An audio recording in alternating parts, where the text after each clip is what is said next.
Hey, Hey! how you doing? Bonjour. Eh ben, ça va. Ça va. Oh, ça n'a pas l'air très On convaincant. est, on n'est pas covidé, ça va. On est en zone rouge, mais ça va. Hey, by the way, là, moi, je pense que vu qu'on a écrit COVID dans notre dernier live, on a eu moins de monde. On a eu plus d'interactions, mais on a eu moins de monde. Fort probable. Les réseaux sociaux aiment ça, c'est faire la censure de. Je sais pas pourquoi. Y a-t-il une raison pourquoi ils veulent faire la censure de ça? Je pense que c'est pour éviter qu'il y ait des fausses informations Ah, qui circulent. probablement. Pour que Mais ça c'est juste kind les of affaires. la censure. Kinda. Mais je peux comprendre pourquoi ils le font, I guess. Alright, Après, fait que. j'ai pas répondu. On va y répondre tantôt. Fait que D'accord. Répondre qui? Quoi? Comment? Pourquoi? si on avait envoyé des trucs par courriel. Pas grave, tantôt. Yes. Fait que. Ben là, moi, je vais faire le share, tout ça. On va attendre que les gens rejoignent avant de commencer. Ouais, on prend ça bien relax. On est lundi, Oh, début de la semaine. mon ordi est slow ces temps-ci. Ok, cool. Ouais, toujours un début de semaine, c'est toujours difficile, toujours fatigué. Hey, mais c'est le premier live de octobre. Fait que c'est le C'est le premier live du c'est Spooky le Spooky Season, guys. On a même changé notre avatar sur nos réseaux sociaux pour le Spooky Season. Notre avatar. Notre avatar, je sais pas. On dirait que c'est toi qui es plus vieux que moi, coudon. Euh, notre image de profil, notre photo de profil. Ok, gars, vas-y, j'ai compris, là, t'es en train de me boomerifier. Ouais, t'es à veille de poster des mimes anti-masques. Ouais, me poster des mimes de mignons, non, pas trop long. Oh non. Alright. Yes, please go on. C'est quoi le thème d'aujourd'hui? Le sujet d'aujourd'hui sera divulgué une fois que vous aurez rejoint notre Discord. Non, pour vrai, ok. Le thème d'aujourd'hui, dans le fond, c'est le marketing des jeux vidéo. Donc, vous devez vous dire, hey, il y a du marketing sur les jeux vidéo. Évidemment, j'espère que vous niaisez. Mais oui, en effet, il y en a pas mal beaucoup. Qu'est-ce que. Des exemples, on va dire des bons exemples de pubs que vous avez vus ces derniers temps. Vous pouvez voir souvent Microsoft et Sony qui s'entrebâchent subtilement avec des trucs un peu à la Coca-Cola Pepsi. Donc ça, c'est quelque chose qui fonctionne avec la compétition. T'as Nintendo, juste le fait que leur console est complètement différente, c'est un huge marketing stunt. Justement, parce que ça fait en sorte que les gens en parlent tout ça. Puis comme, as-tu vu, la console est portative, mais en plus, tu peux la jouer sur une grosse TV. Fait que juste ça, c'est un marketing stunt. Fait que c'est très vague, ok? On va parler plus spécifiquement aujourd'hui des techniques employées par certaines compagnies de jeux vidéo pour faire connaître leurs jeux au grand public. Yes. T'avais quelle compagnie en tête pour qu'on. Parce que Euh, j'avais Riot Games, qui en était une, donc un jeu qui s'appelait Valorant, qui était sorti. Il y a Fall Guys. Fall Guys, le nom de la compagnie, je suis plus trop certain c'est quoi. On va aller vérifier vite. Ça, je l'ai sur le bout de la langue. Mediatonic, exactement. Fait que moi, dans ma tête, je sais pas pourquoi je pensais à la compagnie de Rocket League. Mais c'est pas. Je pense que c'est quoi, c'est Psychonix? I don't know. C'était Psyonix. Mais Psyonix? maintenant, c'est rendu Epic Games. Ah, Epic Games a acheté Rocket League, ça je savais pas.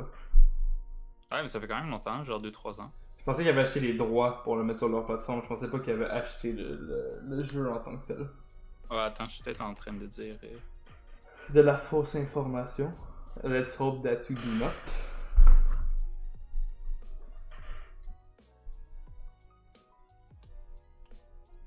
C'est pas écrit. Dommage. C'est Psyonix Studios. Qui ont développé, qui ont fait le jeu. Ouais. Ok, bref, on s'en fout, on passe à autre chose.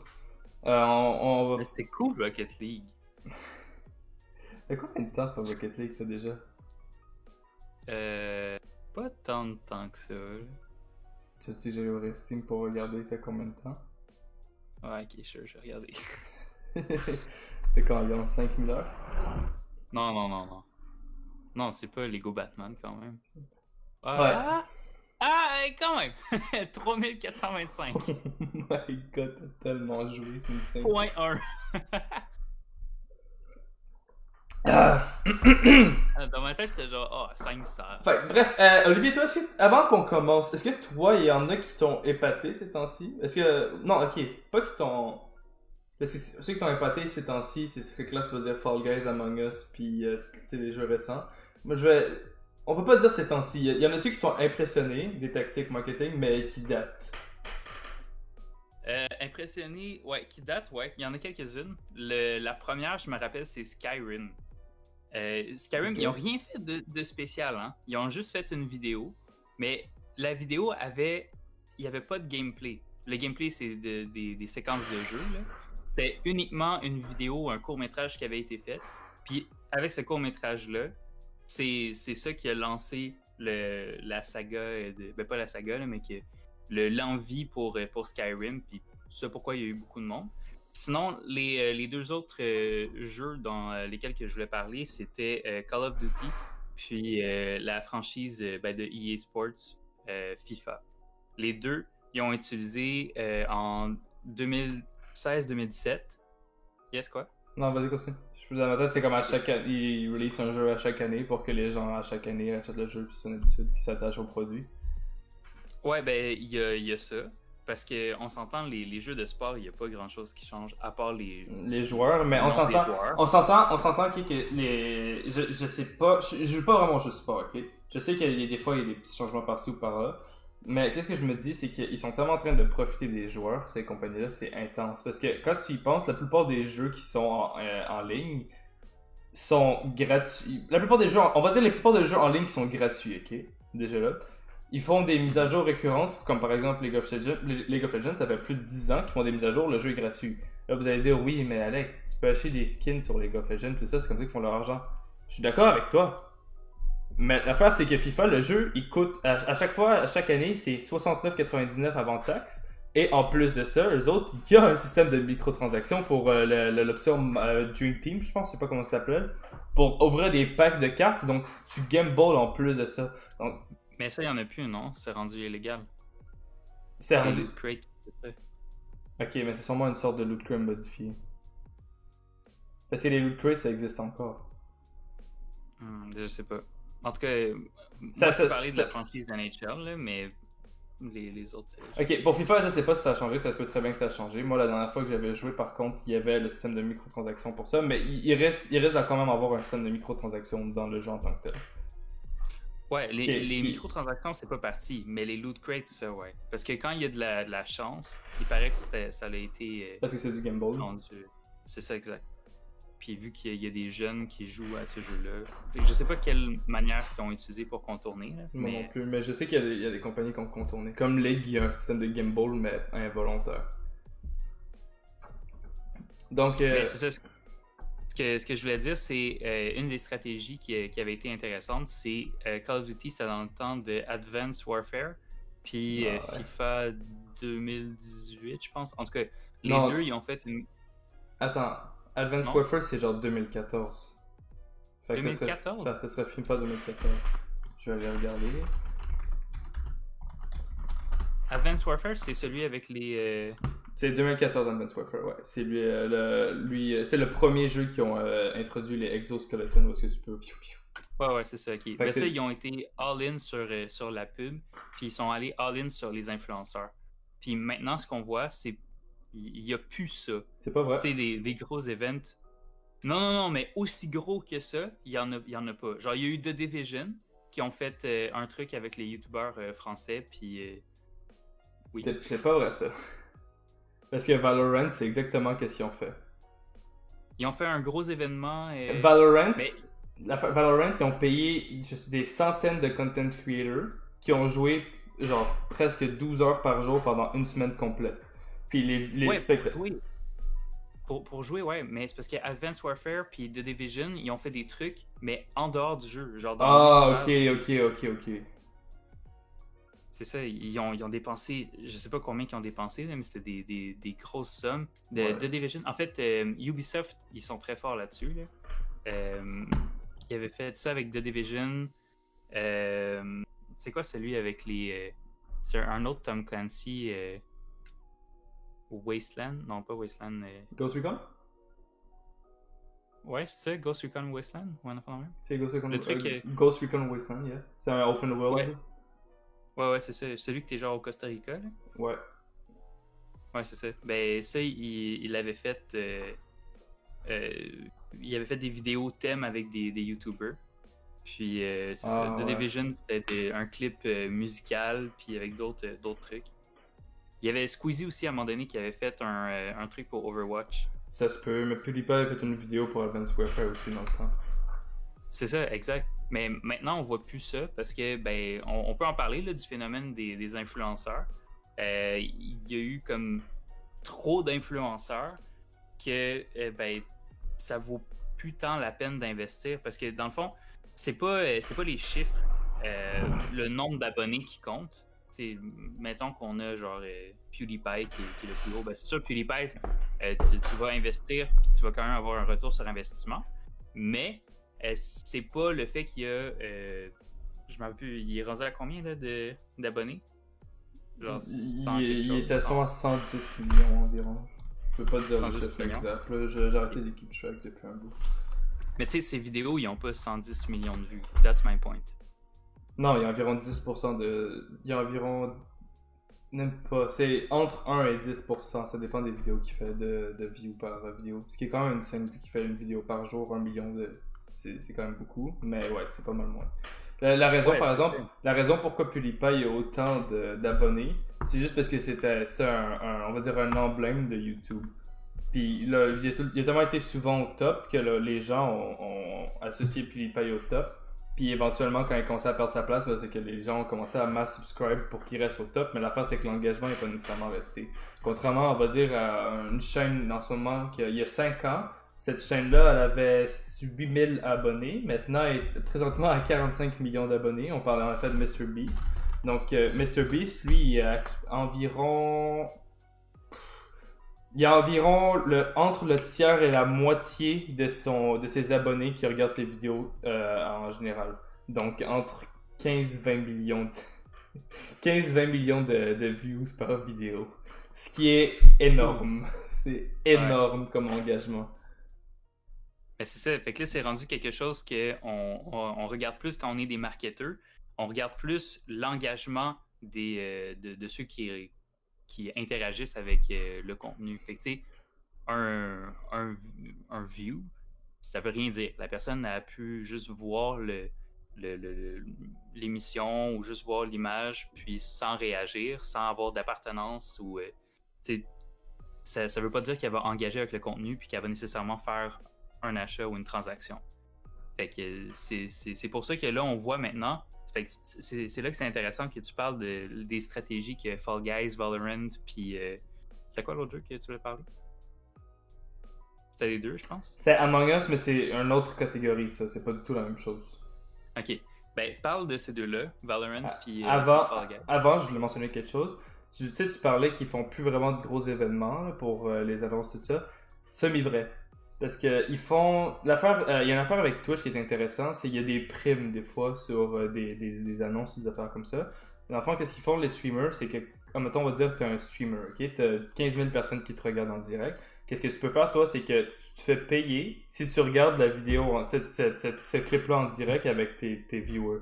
Donc, mettons, Call of Duty, eux autres, qu'est-ce qu'ils ont fait? C'est qu'ils ont mis leur trailer sur ça, sur le système de prime. Puis ensuite, toi, par rapport à ton nombre de viewers qui vont regarder la publicité, tu vas te faire payer en conséquence de quand tu vas regarder le trailer avec eux. Donc ça, c'est un système que Twitch a implémenté justement pour ça. Puis on va dire le futur de qu'est-ce que... L'avenir de qu'est-ce que Call of Duty a fait dans le temps, c'est qu'est-ce que les compagnies comme Riot Games a fait avec Valorant, puis la compagnie qui a fait Fall Guys, que j'ai déjà oublié le nom parce que c'est trop compliqué, je pense que c'est Mediatonic, je pense. Ouais, je pense que c'est ça. Les techniques qu'eux ont employées, c'est qu'ils ont payé des content creators. Mais l'affaire, c'est qu'ils ont arrêté, les gens en général, les jeux vidéo, ont évidemment arrêté de payer les YouTubers, mais ils ont commencé à aller plus vers la communauté du streaming en live, vers Twitch, parce que Twitch, c'est conçu pour le jeu vidéo. Donc, les gens qui s'en vont sur Twitch, ils s'en vont pour ça, pour voir leur personne préférée jouer aux jeux vidéo. Donc c'est pour ça que les gens ils veulent plus investir là-dedans. Et dans le fond, qu'est-ce que Valorant ont fait? Valorant, qu'est-ce qu'ils ont fait? C'est ultra, on va dire, ok, c'est pas ultra smart, c'est intelligent, c'est brillant, tout ça. Le problème avec ça, c'est qu'ils ont eu de la misère à garder cette énorme communauté après engagée dans le jeu, parce qu'il n'y avait pas le temps de faire des gros changements, surtout avec le COVID qui venait d'arriver quand le jeu venait de sortir, pour regarder cette énorme vague de personnes qui est arrivée. Mais qu'est-ce qu'ils ont fait? C'est qu'ils ont payé des gros streamers. Donc, je sais pas si vous avez connu un streamer québécois, je pense que c'est Ah, fun fact! Le plus gros streamer sur Twitch est un Québécois, si vous ne le saviez pas. Donc, son nom c'est XQC, si vous le regardez, il vit à Laval. Parfait. Donc, où est-ce que j'en étais? Ouais, ils ont payé. Il vit à Laval. Il vit à Laval, tu sais, dans ma ville, là. Ouais, non, pas. Mais, qu'est-ce qui m'a surpris, c'est qu'ils ont payé énormément de content creators sur Twitch. Genre, un très très gros montant. Puis ils ont payé, admettons, on va dire, je pense que les plus gros streamers, là, ils se faisaient payer entre 1 et 5 millions pour jouer une semaine complète au jeu. T'imagines te faire payer 1 million pour jouer à un jeu une semaine, c'est intense. Donc, ils mettaient extrêmement beaucoup d'argent. Puis, qu'est-ce qui faisait en sorte que c'était hyper populaire? C'est que non seulement les streamers pouvaient jouer, mais c'était une bêta que juste les streamers avaient accès. Puis la seule manière que tu pouvais avoir accès au jeu, c'était en regardant un stream. Puis si tu regardais un stream pendant plus de 2 heures, t'avais une chance de débloquer une clé d'accès pour jouer au jeu. Fait que qu'est-ce qui s'est passé? Ben tout le monde était intéressé par le jeu parce que le jeu en tant que tel c'est un jeu qui ressemblait à Counter-Strike qui est déjà un jeu très populaire mais avec des différences on va dire, pas des améliorations parce que c'est pas réellement des améliorations, des différences. Et les gens qu'est-ce qu'ils ont fait c'est que ben moi j'ai vraiment envie de jouer à ce jeu-là, mes streamers préférés ils jouent, je vois qu'ils ont du plaisir, moi aussi j'ai envie.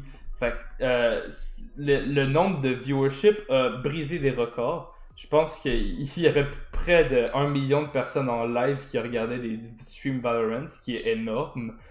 Donc il y avait des streamers avec 500 000 viewers, tout ça. Ils se faisaient énormément d'argent en plus. Parce que tu sais, ils se faisaient déjà payer un certain montant, on va dire, par la compagnie qui veut qu'ils fassent la promotion. Mais en plus de ça, eux autres, ils ont 500 000 personnes qui les regardent. En général, on va dire le plus gros streamer, il peut avoir entre 30 000 et 50 000 viewers. Fait que lui, quand il est rendu à 500 000 viewers, ben, il est content, il y a 500 000 personnes qui le regardent à ce point job des keys. Puis ces gens-là, ils vont donner de l'argent, ils vont s'abonner, ils vont donner l'interaction, ils vont monter des statistiques, tout ça. C'est cool, c'est le fun. Problème majeur avec ça, c'est qu'une fois que ce système-là est fini, que le jeu est officiellement sorti, tout le monde a pu jouer tout ça, le jeu a commencé à lentement descendre parce qu'il n'y a pas eu d'update, il n'y a pas eu de mise à jour, tout ça. Puis ben, les streamers qui se faisaient payer, ben, ils ont arrêté d'y jouer à part ceux qui avaient encore l'intérêt pour le jeu. Donc ça c'est une technique marketing qui est très intéressante. L'affaire c'est que maintenant la plupart, en fait tout le monde dans la communauté du gaming connaît ce nom-là, ce jeu vidéo en tant que tel. Donc c'est une bonne chose. Puis ils ont sûrement encore une interaction, sûrement encore une communauté qui est hyper fonctionnelle, puis sûrement plus élevée que leurs attentes qu'il y avait au début. Donc c'est quelque chose qui est très bon. Maintenant on va parler par contre de Fall Guys. Donc Fall Guys qui est un jeu un peu populaire, c'est un jeu un peu style Battle Royale, un peu à la Fortnite, etc. Là, mais en type de mini-game, genre des party games un peu. Donc ce jeu-là a été hyper populaire encore une fois à cause des streamers. Donc il y avait encore des partenariats qui s'étaient formés entre des streamers et la compagnie. Le problème avec ce jeu-là, c'est qu'il n'y a tellement pas eu de content de mise à jour assez rapidement que le jeu a déjà commencé à flop, à descendre. C'était trop répétitif. Donc tout le monde au début trouvait ça le fun, ils voulaient avoir des couronnes et être les meilleurs. Mais après ça, on réalisait, ben je fais le même mini-jeu à chaque fois, ça s'en vient plate et les gens décrochaient. Puis même qu'il va y avoir une mise à jour, il n'y a pas une grande partie qui va nécessairement revenir pour jouer parce que les gens ont déjà décroché. Donc ça c'était les deux exemples que je vais donner avec du paid promotion. Dans le fond c'est hyper pratique pour faire connaître, selon moi, c'est hyper pratique pour faire connaître ton jeu, que les gens le gardent en tête tout ça, mais c'est pas la meilleure manière de créer une communauté qui va rester par exemple. Parce que dès que les content creators vont arrêter de jouer, ben les gens ils vont sûrement perdre l'intérêt aussi une fois qu'ils vont s'être tannés. Puis l'affaire c'est que en mettant la compagnie Mediatonic qui ont extrêmement blow up, il y avait sûrement pas les ressources pour subvenir à la méchante vague de gens qui arrivent. Ils savaient sûrement même pas. Il y avait sûrement des prévisions, ils ont sûrement fait des tentatives, des stratégies, tout ça, mais ils ont sûrement pas réussi à faire ce qu'ils voulaient nécessairement accomplir. Donc, une autre affaire de paid promotion qu'on n'a pas parlé puis qu'on devrait parler, c'est le phénomène Raid Shadow Legends. oh mon dieu. Ah oui. Ouais. Parce que Raid Shadow Legends, je suis certain que peu importe d'où est-ce que vous venez, c'est clair que vous avez entendu ce nom-là au moins une fois. Vous savez peut-être pas c'est quoi le jeu. Honnêtement, moi non plus. Là, je sais que c'est C'est un gacha game. Un gacha C'est game, ça. dans le fond, qu'est-ce que c'est? C'est que c'est mettre de l'argent pour avoir des personnages meilleurs, puis c'est toujours devoir mettre de l'argent pour pouvoir gagner. C'est un free-to-pay. Pas un free-to-play. Ouais, un freemium qu'on appelle. Ouais. Mais ouais, c'est ça. Je viens d'aller voir les chiffres, puis c'est 400 000 downloads. Donc, c'est peu. 400 000 downloads? Ouais, Tu veux dire 400 millions de downloads ou 400 000? 400 000. Je vais aller vérifier ça. Ah non, attends. Ah, attends, I'm dumb. 400 000 au mois d'août. Ah, ok. Parce que là, surprenamment, c'est juste 10 millions sur Android, ce qui me surprend. Ouais, mais c'est ça, c'est quand même peu. Puis pour le nombre d'argent qu'ils ont investi là-dedans, là, ben, c'est ça que je pensais. Au début, quand tu fais de la publicité avec des influenceurs, tu as le choix de plusieurs modes de rémunération. Soit tu vas payer straight up, tu vas donner un prix. Ben, en fait, c'est de la négociation, là, mais ça va être un prix fixe. Je te paye tel montant pour que tu fasses une vidéo sur ça, ou que tu fasses un stream sur ça, ou une photo, ou tralala. Il y a l'autre manière qui gagne en popularité, c'est les liens d'affiliés. Donc, ça, c'est un code ou un lien. Un peu comme nous, quand on vous passe notre lien Discord, sauf que nous, on ne fait pas d'argent avec Discord, mais c'est un lien qui est de nous. Puis ce lien-là, à chaque fois que quelqu'un va s'inscrire ou va faire des transactions en passant par le lien-là ou en utilisant tel code promotionnel, ben le créateur va avoir une rémunération, un certain pourcentage des revenus. Puis ce que je voulais dire, c'est que Raid Shadow Legends, ils n'ont pas fait du marketing affilié, ils ont fait du marketing en donnant des prix fixes en majorité. Ils ont fait un peu d'affilié parce qu'il y a des codes, mais en majorité, c'était des prix fixes, puis ils payaient pour des événements, puis ils payaient pour plein de choses. Moi, ce que je trouvais poche dans leur technique, c'est qu'il y avait personne qui jouait actually au jeu. Non, il faisait juste en parler. C'est ça, ils parlaient du jeu, puis ils montraient des images du jeu, puis c'est tout. Fait que t'as pas le sentiment d'attachement au jeu autant que si c'est la personne que tu regardes qui joue, puis qui a l'air d'apprécier son expérience. C'est surtout, moi c'est ça le truc qui m'a le plus, on va dire perturbé de cette situation. C'est Raid Shadow Legends, le gros problème c'est que leur pub était partout, mais trop partout. Des fois tu regardais des vidéos qui étaient même pas en lien avec, genre, ni avec le jeu vidéo, ou application mobile, tout ça, puis la personne t'arrive, ah cette vidéo était sponsorisée par Raid Shadow Legends. Moi je blâme pas le content creator parce que lui il se fait de l'argent sur ça.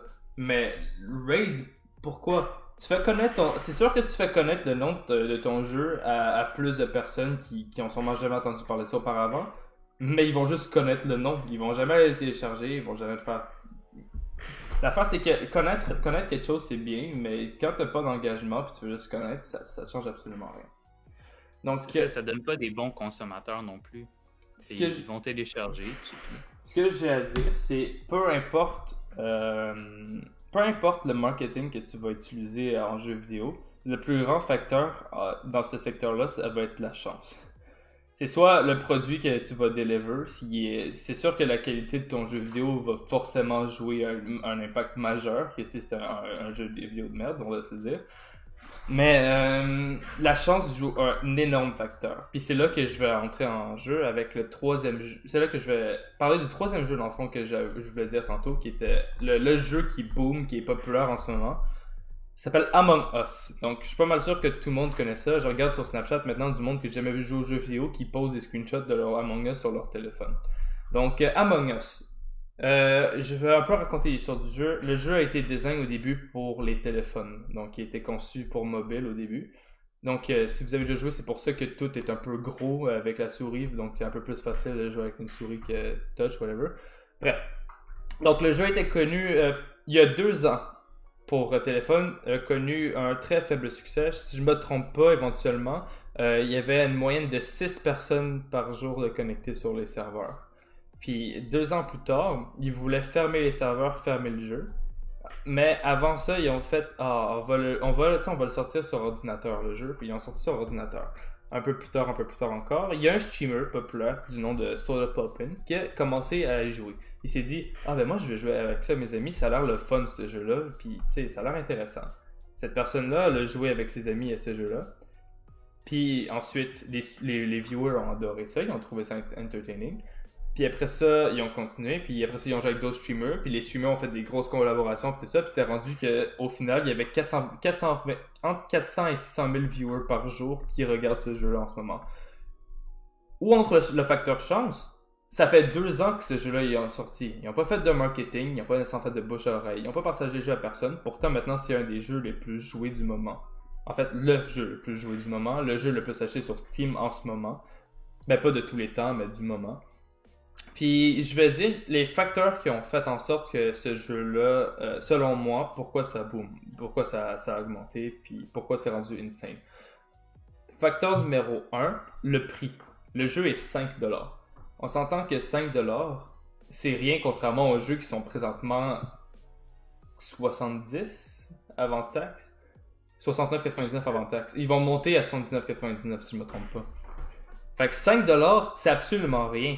Tu te dis 5$, c'est si tu joues 1 heure à ce jeu-là, ben t'as payé 5$ pour jouer 1 heure, c'est déjà semi-rentable. Puis si, admettons, t'as joué 10 heures, etc., mais dans ta tête, tu fais que, ok, ben ce jeu-là m'a été rentable, ça m'a coûté genre une sortie de là aussi, une sortie ici ou par là, avec des amis.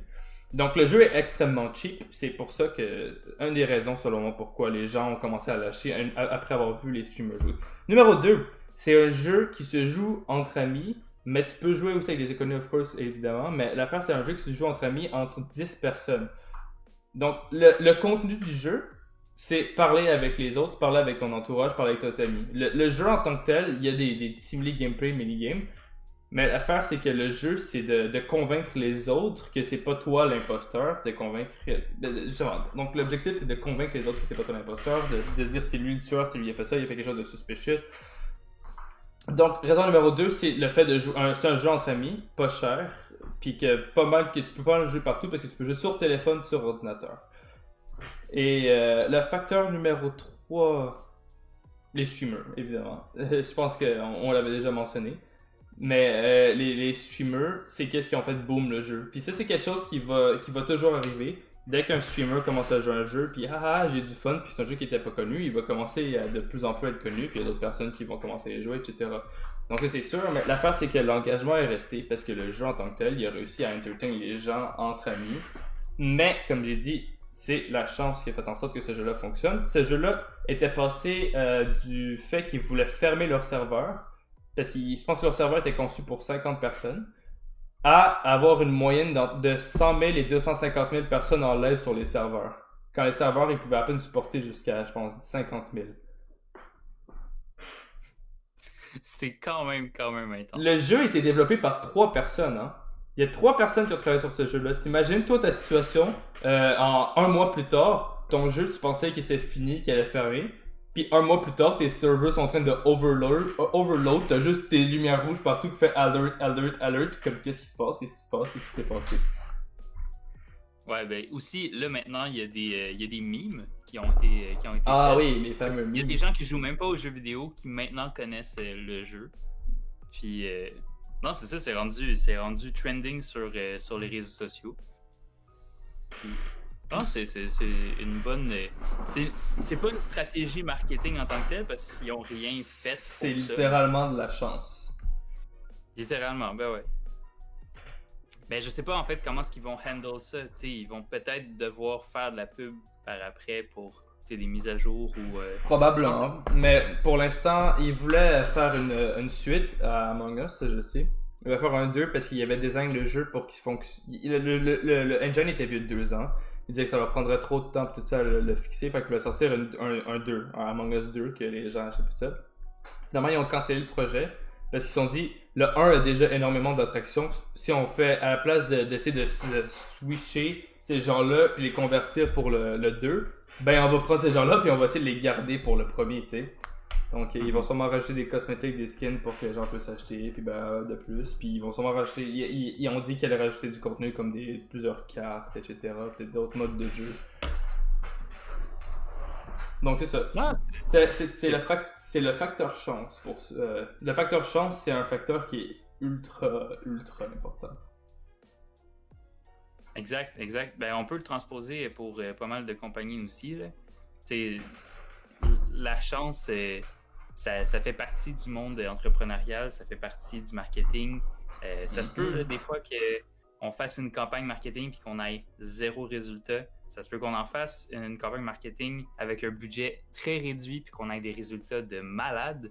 Pour donner un exemple, je sais pas si on a le droit de le nommer. En tout cas, il y a une des compagnies pour qui on fait de la promotion de leurs événements en ligne. Puis, un des premiers événements qu'on a eu avec une personnalité publique, on a eu au-dessus de 150 personnes qui ont été présentes. Nous, on s'attendait à avoir comme une trentaine de personnes. Puis on n'a pas investi plus d'argent dedans. La compagnie n'a pas plus investi d'argent dans le budget média. Même qu'on avait un budget qui était assez réduit là-dessus.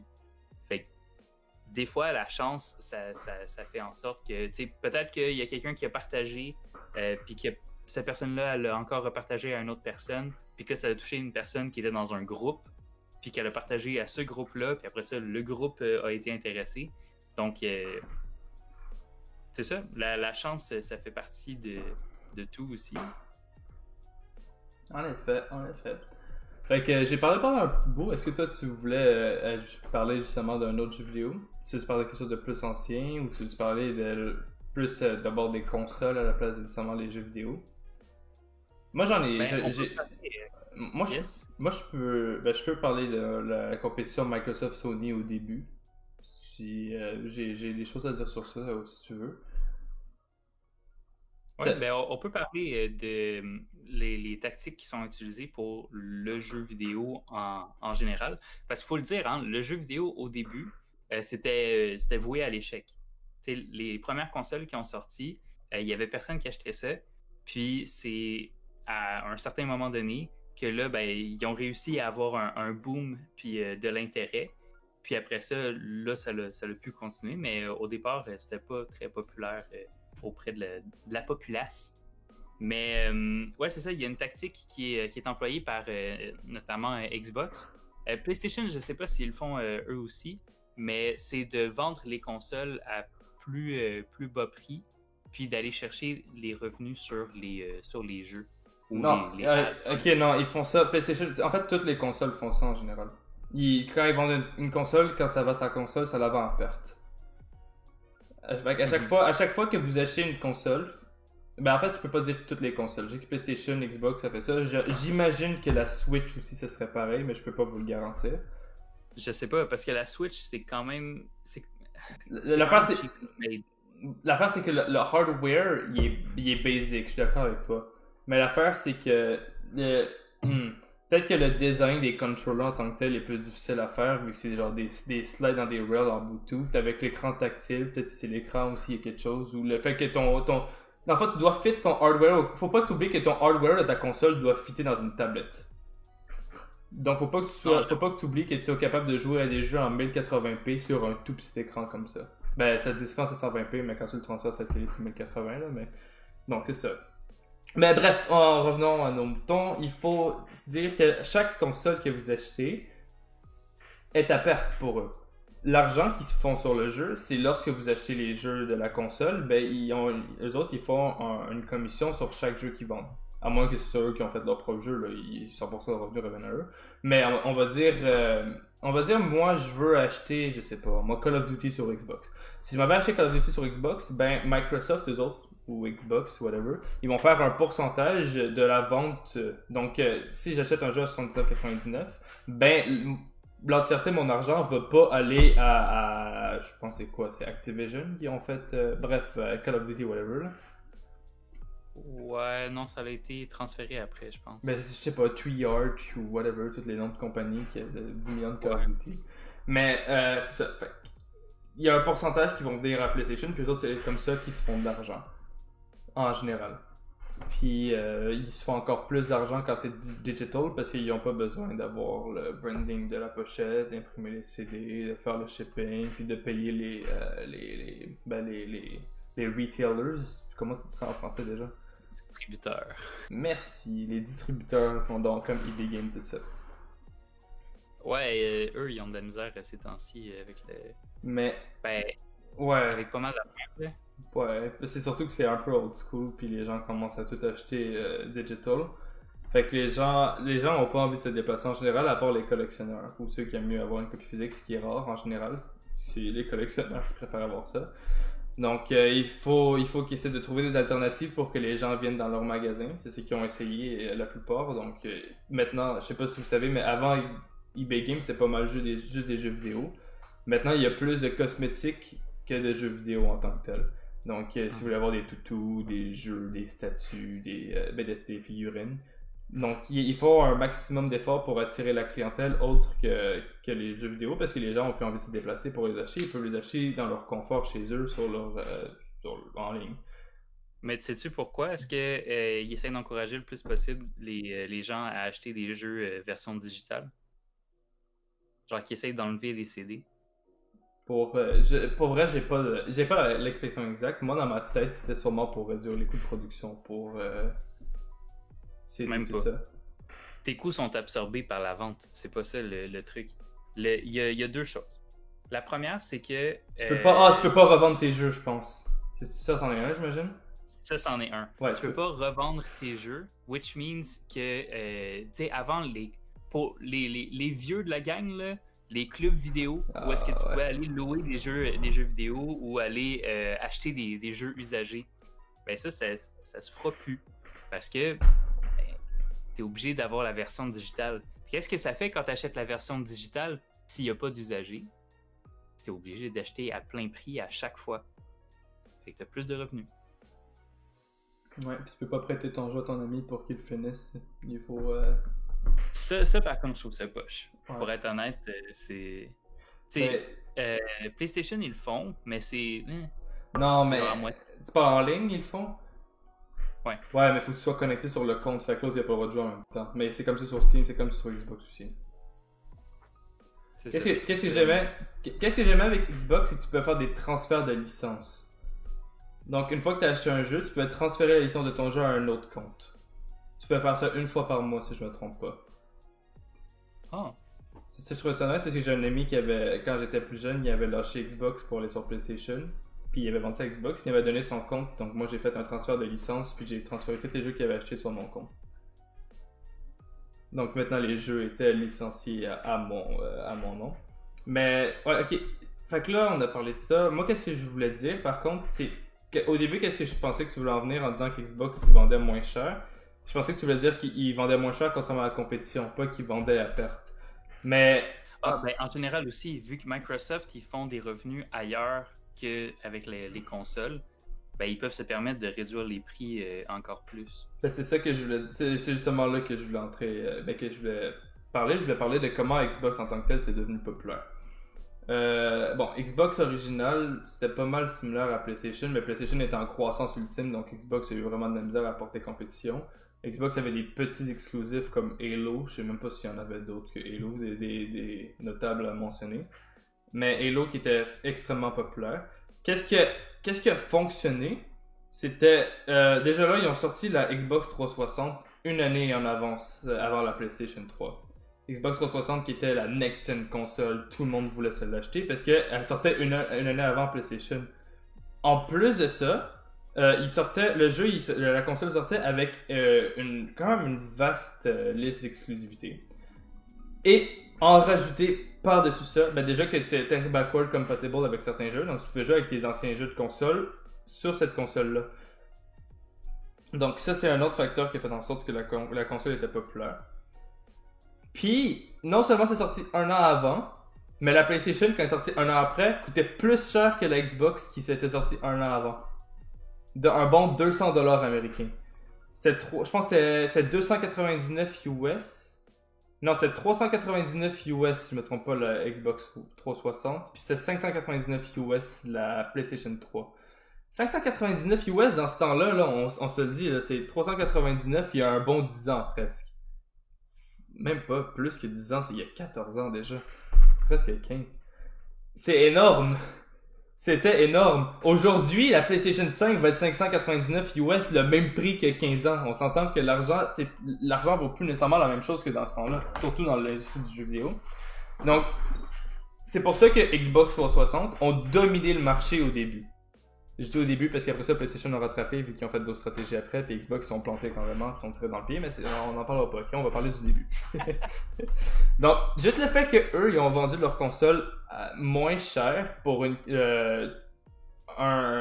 console qui est extrêmement similaire, avec des exclusivités qui ont fait en sorte que les gens vont faire « Ah, ben moi je vais aller sur Xbox, pourquoi je continuerais genre ma PlayStation 2 quand j'ai une Xbox 360 genre high-tech que je peux jouer en ligne avec mes amis parce que tu fais pas jouer en ligne avec la PlayStation 2 dans ce temps-là non plus. Donc tu fais jouer en ligne sur la Xbox 360 avec tes amis pis tout. Puis là, après ça, quand la PlayStation 3 est sortie, comme j'ai dit, était trop chère, il y avait des problèmes, il y avait peu d'exclusivité.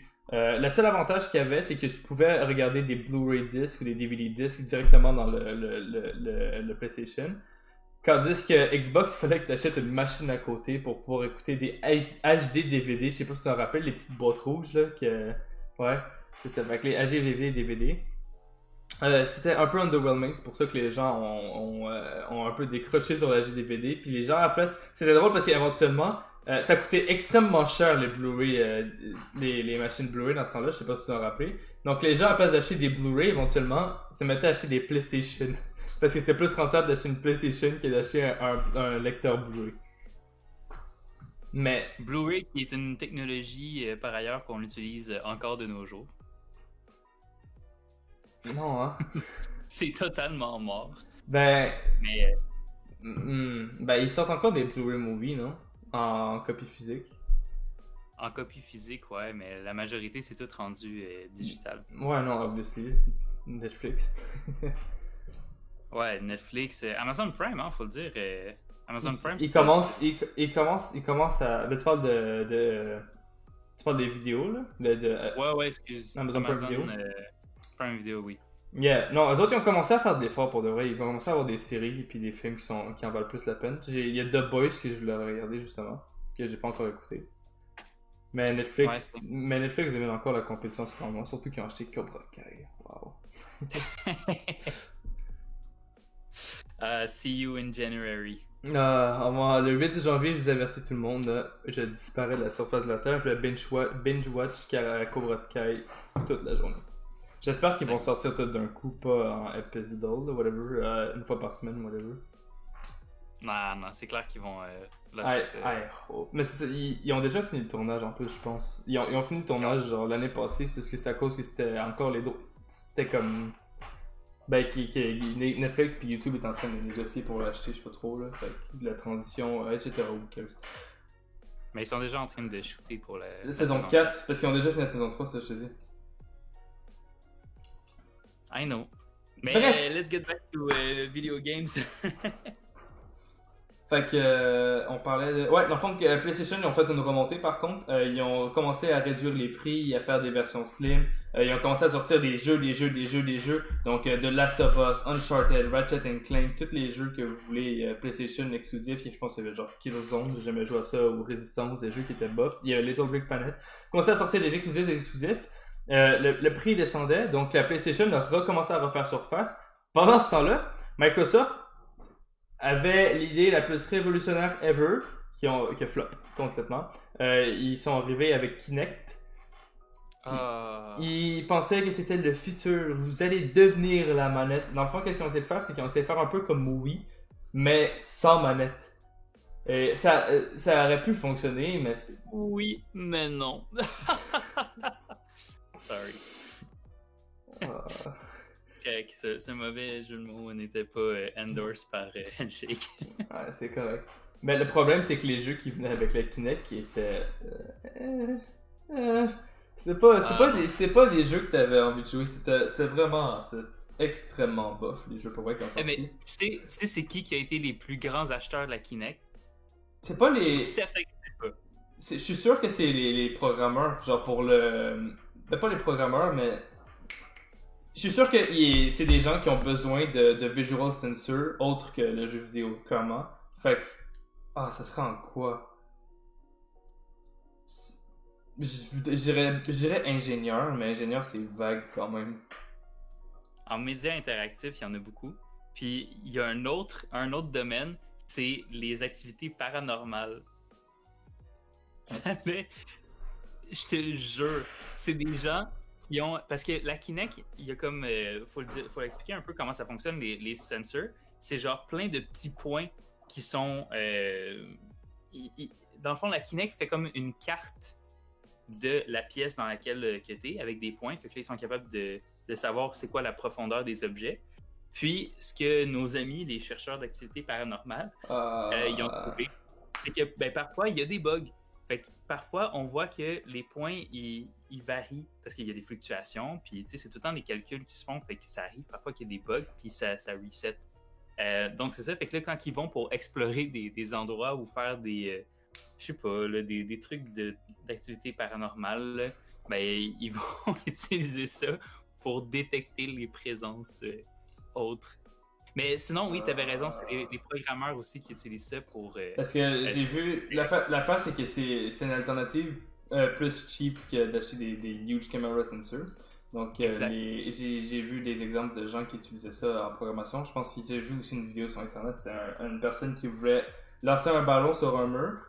Puis il y avait un panier sur le mur, puis le panier devait se rediriger vers le ballon pour être sûr que peu importe ce qu'il lance sur le mur, le ballon est tout le temps dans le panier. C'est Mark Roberts, ça, non? Non, Mark Roberts avec le Dart.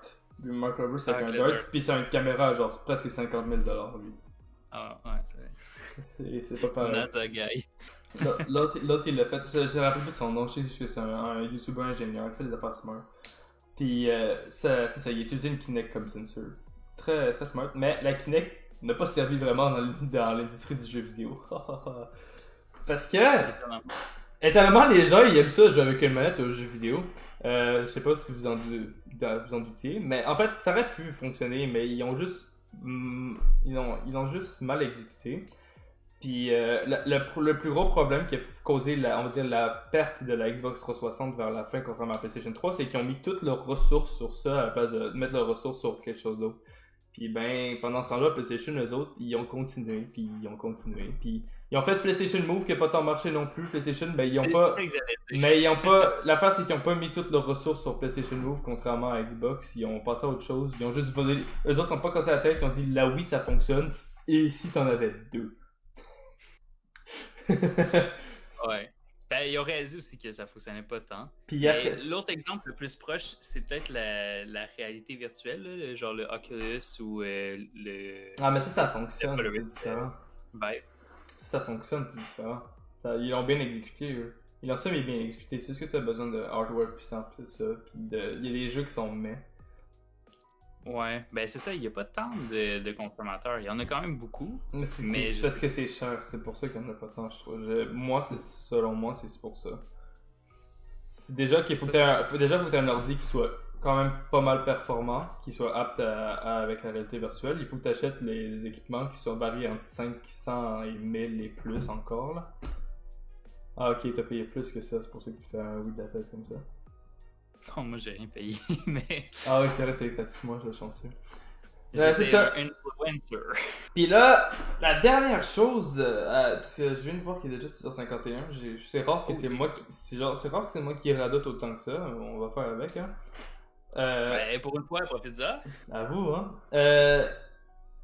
La Xbox One, maintenant, on va parler pourquoi ça a raté... Ok, on va parler de la Xbox One, non? Ça s'est rattrapé les dernières années. Mais on va parler des trois consoles next-gen, on va dire, la PS4, la Xbox One puis la Wii U. Wii U, pourquoi ça a raté? Leur marketing était dégueulasse, horrible, pourri caca chien. Ok, c'était arc. Non, c'était horrible. Déjà là, Wii U, les gens ils pensaient que c'est une extension de la Wii, parce que c'est exactement les mêmes manettes, c'est exactement la même chose, tu peux jouer au même jeu. Mais là, les autres, ils pensaient que la Wii U, c'est la tablette. Manque de clarification, non dégueulasse, idée bof. Ensuite, le marketing qu'ils ont fait pour la Wii U, c'est... Je sais pas si vous avez vu ça, les enfants cringy à Noël. Genre dans les publicités, c'est genre des enfants comme oh wow, moi je veux ça pour Noël. C'était juste ça leur publicité. C'était littéralement juste des enfants énervants qui voulaient ça. L'affaire c'est que quand tu vends ton produit, admettons une console comme ça, ton objectif c'est oui, obviously t'as un gros marché cible, c'est tes enfants, mais c'est les parents oui qui vont finir par acheter les consoles puis tout. Puis l'affaire c'est que quand tu vois fun fact! La majorité des fans de Nintendo ne sont pas des enfants, mais des adultes en général. Parce que c'est souvent l'effet de nostalgie qui fait en sorte que les gens vont acheter des consoles Nintendo. Parce que la Wii U était pas excellente malgré qu'il y avait des jeux qui étaient corrects. Mais c'est justement, leur publicité était focalisée pour les enfants. Donc pourquoi c'est pas très bon? Tu peux faire des publicités focalisées sur les enfants, mais il faut que tu fasses en sorte que ce soit pas d'une manière où c'est quand t'es un adulte, tu achètes la console, t'es honte de toi parce que tu dis ah j'achète une console design pour des enfants. Il faut faire en sorte que tout public soit apte à acheter ta console. Puis, avec le fait que les gens ils pensaient que c'était une extension de la Wii, ben ça a complètement foiré. Parce qu'en plus de ça, les hardware, la Wii U est sortie après la Xbox One, après la PS4, avec des capacités extrêmement plus faibles. Donc, je pense que ça faisait. Quand la Wii U est sortie, il n'y avait même pas de HDMI, si tu veux savoir. C'était encore fil 6 couleurs. Ah, je savais pas ça. Ouais. C'est tellement triste. Ouais, c'est vraiment triste. Je sais pas s'il y avait HDMI en vrai, mais moi, mon ami, il avait les fils 6 couleurs. Ouais, j'ai un ami aussi qui l'avait, mais je m'en rappelle plus si... Maintenant, pourquoi la Xbox One a eu un succès? Les jeux étaient... Je pense que les jeux au début étaient pas si pires que ça.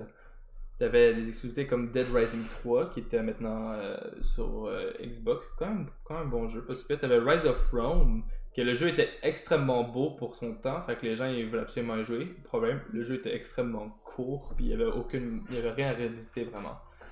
Puis ils ont manqué d'exclusivité pendant un bout. Fait qu'ils ont joué la carte de ah, puis tu peux jouer au jeu d'Xbox 360 sur ta Xbox One. Puis ils ont sorti les third party games. Mais il n'y avait pas vraiment d'exclusivité. Fait que ça, c'est un des facteurs qui a fait que ça a échoué. Facteur numéro 2, Xbox, ils n'ont pas vendu une console au début, Xbox One. Microsoft n'ont pas vendu une console, ils ont vendu une plateforme multimédia. C'est comme ça qu'ils l'ont présenté, puis c'est pour ça que ça a été un échec. Parce que eux, ils disaient, mais regarde, tu peux brancher ton câble à ta Xbox, puis tu dis, ok, Xbox, regardez le câble. Puis ils ont essayé de tout faire en sorte que la plateforme soit une plateforme multimédia à la place d'être une console de jeu. Quand que le PlayStation 4, les autres, ils ont été all-in.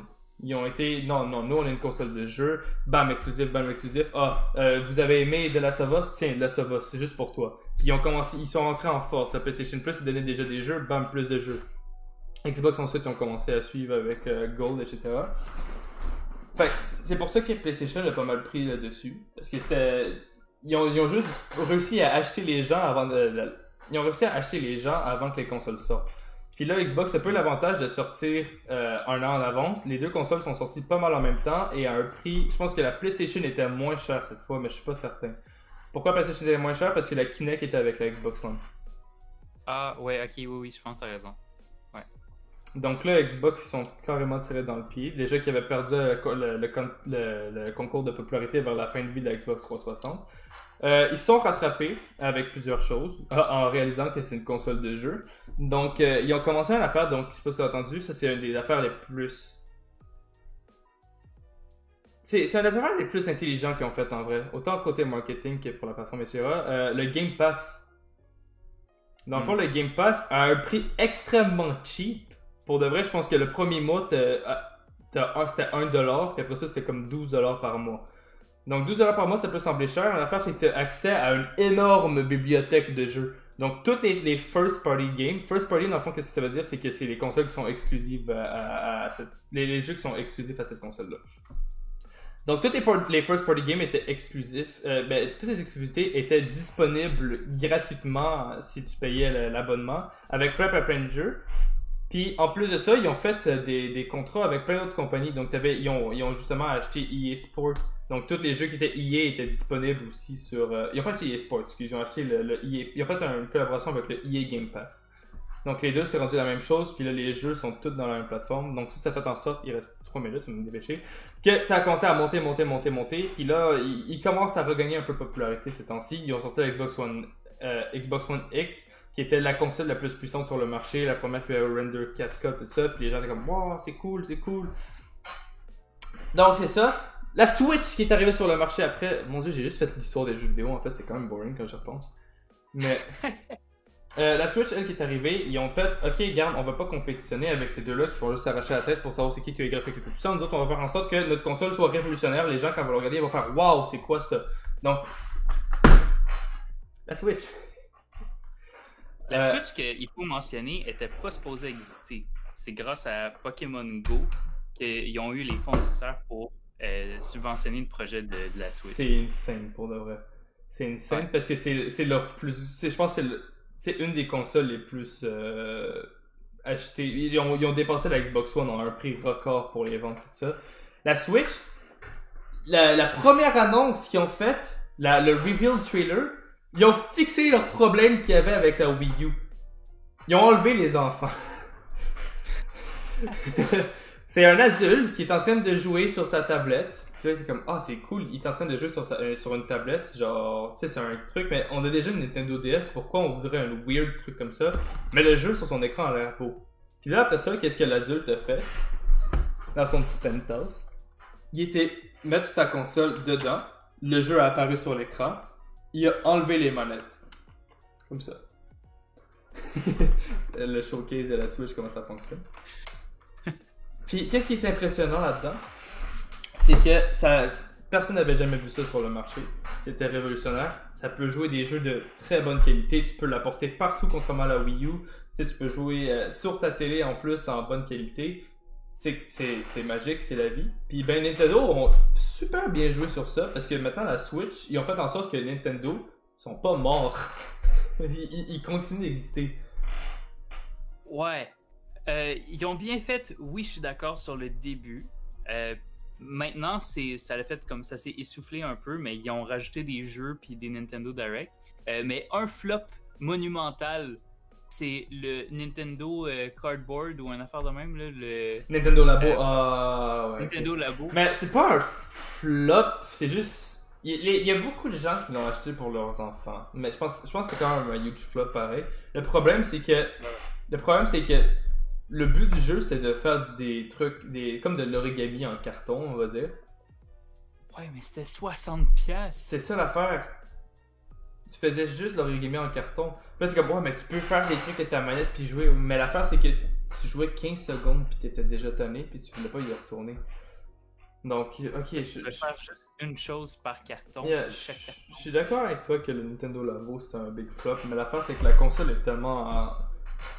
La console est juste tellement populaire en ce moment, ça a rien affecté. Leurs exclusivités sont meilleures que jamais, ils ont sorti les meilleurs jeux de l'année. Je pense qu'en 3 ans, ils ont sorti je sais pas combien de jeux qui étaient notés 10 sur 10 avec Zelda Breath of the Wild, Mario Odyssey, tout ça, les meilleurs jeux depuis des décennies. Puis en plus de ça, qu'est-ce qui était le fun, c'est tu peux partager ta manette, tu joues comme ça, mais tu peux la tourner puis jouer avec un ami, fait que là, ça encourageait les gens à jouer avec leurs amis tout ça, puis comme c'est cool ta Switch, puis finalement cette personne-là va finir par acheter une Switch. Moi c'est ça qui s'est passé avec mes frères et sœurs, mon père a acheté une Switch parce que mes frères et sœurs aimaient ça me voir jouer avec un affaire portatif. Fait que mon père a acheté une Switch pour que mes frères et sœurs puissent y jouer. Fait que c'est quelque chose de même. L'affaire c'est que c'est design encore pour les enfants. C'est encore le public, le marché cible principal pour la Switch, c'est encore les enfants. Ils ont juste fait en sorte. La famille, merci. L'affaire, c'est qu'ils ont fait en sorte que les adultes ont pas honte maintenant d'avoir cette console-là puis d'y jouer, contrairement à avant. C'est comme, c'est cool, il y a une Switch, il est bien cool ce gars-là. Tandis qu'avant, ok, je me dis pas vraiment ça, là, mais je suis comme, c'est vraiment cool, il y a une Switch, moi aussi j'ai une Switch. Mais. Mais tu sais, avant, c'est. T'as une Wii U, pourquoi t'as acheté ça quand t'as genre plein d'autres options? C'est genre pas fait pour les enfants. Genre, je sais pas si vous savez c'est quoi les Leaf Pads qu'il y avait dans le temps, là, les genres de trucs grenouilles dégueulasses pour les enfants. Oh! Genre, quand t'as. Leapfrog, quelque chose comme ça. Genre, quand t'avais une Wii U, là, t'étais l'équivalent de ça, en vrai. Mais ouais, il faut dire, Nintendo, par contre, eux, ils ont si on parle de marketing et non juste faire l'histoire des jeux vidéo, Nintendo, ils ont segmenté leur marché puis ils ont exploité, ils ont ciblé une partie de la population. Donc, dans le fond, Xbox et PlayStation, eux, ils ciblent sensiblement les mêmes personnes. Il cible les Hardcore jeunes gamer. adultes. Ouais, mais je veux dire, tu sais, le personnage, c'est quelqu'un qui joue aux jeux vidéo, soit qui est cosy, ou soit qui aime jouer à des jeux en multijoueur. Puis, c'est des personnes qui sont plus vieilles. Par contre, Nintendo, eux, ils sont inscrits dans une autre catégorie qui est celle du jeu coop, le jeu de famille. Tu sais, tout le monde peut y jouer. Puis en plus, ce qu'on appelle le couch coop, ça, c'est quelque chose qui est parti dans les dernières années. Puis en tout cas, moi, je trouve que c'est plate. Là. Le couch coop, c'est de pouvoir jouer au même jeu en étant sur la même console. Tu sais, maintenant, tout est rendu en ligne pour qu'on joue chacun à partir de chez soi. C'est le fun. Mais on ne peut plus jouer les 2 ou les 4 ensemble durant un party ou durant un chilling, comme les jeunes ils disent. Mais avec les jeux, avec les consoles de Nintendo, ben, tu peux faire ça. C'est axé pour ça, pour rassembler les gens. Fait que je pense que c'est de là que ça vient, entre autres, le succès. Mais c'est vrai que tout ce que tu as dit aussi, ça rentre en compte. Parfait. Fait que c'était tout pour aujourd'hui parce qu'on a déjà dépassé de 3 minutes. Donc j'ai un peu radoté, j'ai un peu parlé de l'histoire des jeux vidéo à base du marketing, mais ça rentre un peu en jeu parce que l'histoire de comment ils ont réussi à percer ou comment ils ont échoué, ça a en lien avec le marketing en général aussi. Mais moi, j'entends Discord qui sait dans mes oreilles. Est-ce que tu entends la même chose? Ah, maintenant que t'en parles, Discord, c'est quoi Discord? On va être fatiguant avec ça pour ceux qui nous écoutent régulièrement, mais si vous avez jamais écouté, qu'est-ce que c'est Discord? Dans le fond, c'est la plateforme que nous utilisons comme bureau virtuel. Donc, qu'est-ce qu'on fait? C'est que nous, on va là pour discuter, travailler. On fait comme en ce moment, on est sur Discord justement. Pendant que vous me voyez, c'est là qu'on fait nos enregistrements. Mais c'est aussi ici qu'on fait nos formations, tous les jeudis 15h. Si vous êtes intéressé, c'est 100% gratuit à temps limité. Donc, d'ici quelques mois, ça ne sera plus gratuit. C'est le moment de tenter votre chance parce qu'une fois que vous joignez, vous avez une page gratuite à vie. Première chose, puis l'affaire c'est qu'on est tout le temps sur Discord. Venez nous parler si vous voulez, venez nous poser des questions, c'est là qu'on est le plus facilement accessible. Maintenant qu'on parle Discord, ben là on fait des lives tous les lundis 18h, je sais pas si vous saviez là, mais c'est ça qu'on fait aujourd'hui. Puis pour une fois... Pour une fois, on était à l'heure, ok? Ou simili-heure, parce qu'on a commencé un peu plus tard, je pense de 1 ou 2 minutes aujourd'hui. Mais pour compenser, il y a 5 minutes de plus pour vous, là. Ça me fait plaisir. Fait que c'est ça. Sinon, c'est pas mal tout ce que j'avais à dire. T'avais-tu quelque chose à rajouter? Pas tant, ben... Watch out là on est au mois d'octobre, watch out au mois de novembre. On risque de laisser des petits teasers de projets fuités. Si vous avez une compagnie que vous seriez intéressé à participer à un projet entièrement gratuit qui pourrait vous donner de la visibilité, contactez-nous. Vous avez jusqu'au 15 octobre pour nous contacter. Puis, on va vous donner plus de détails. Si vous voulez nous contacter, vous pouvez vous rendre à la page Facebook de Handshake, ou si vous écoutez la rediffusion sur YouTube, vous pouvez nous contacter à l'adresse email qui est écrite dans la description. Parfait. C'est tout. C'était tout pour moi aussi. Donc, ça nous a fait plaisir. Moi, c'est une affaire que j'ai souvent, on va dire, joué, des jeux vidéo. Donc, c'est quelque chose qui me passionne, quelque chose que j'ai beaucoup fait. Ça m'a fait plaisir de parler un peu de l'histoire du marketing, de l'histoire générale de ça. Fait que on se revoit tous la semaine prochaine, même heure, 18h ici. En espérant que je prenne pas une douche encore d'une demi-heure. Je veux dire problème technique. Puis, Puis on se serre la main pour la semaine prochaine. Ciao tout le monde.